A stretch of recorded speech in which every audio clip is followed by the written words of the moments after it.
பெருமானாட்ட வந்து சொன்னார், என்னுடைய சொத்தெல்லாம் லாஸ் ஆயிட்டு, காசெல்லாம் இல்லாமல் போயிட்டு, மொத்தத்தையும் இழந்து விட்டேன் நாயகமே, ரொம்ப ரொம்ப கஷ்டப்படுகிறேன், எனக்கு வழி சொல்லுங்கள் என்கிறார். நபி பெருமான் சொன்னார்கள், நீ தஹஜ்ஜத் நேரத்தில் இப்படி ஓதிவிடு, அஸ்தக்ஃபிருல்லாஹ். பெருமானா சொல்லிக் கொடுக்க வார்த்தை எப்போ அது சொல்றாங்க? சுபஹானல்லாஹி வ பிஹம்தி சொல்லுங்க. சுபஹானல்லாஹில் அலீம் அஸ்தக்ஃபிருல்லாஹ். பெருமானார் கொடுக்குறாங்க, என் சொத்து லாஸ் ஆகிட்டு, தொழில் முடங்கி போச்சு, கையில் இருந்த காசு பணத்தெல்லாம் இழந்துட்டேன், நான் ஒரு கடனாளியாக நிற்கிறேன், வறுமையில் போட்டு பாதிக்கப்பட்டிருக்கிறேன் அப்படிங்கிறார்.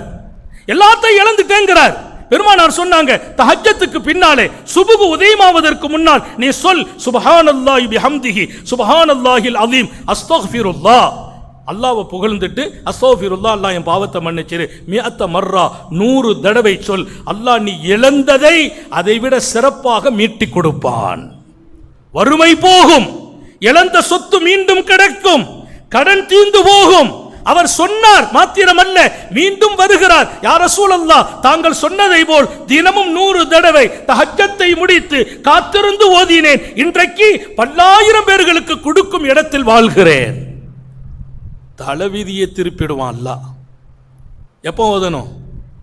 தஹஜ்ஜத்தை முடிச்சிட்டு சுபு பாங்குக்கு முன்பாக சுபஹானல்லாஹி வ பிஹம்திஹி சுபஹானல்லாஹில் அலீம் அஸ்தக்ஃபிருல்லாஹ்.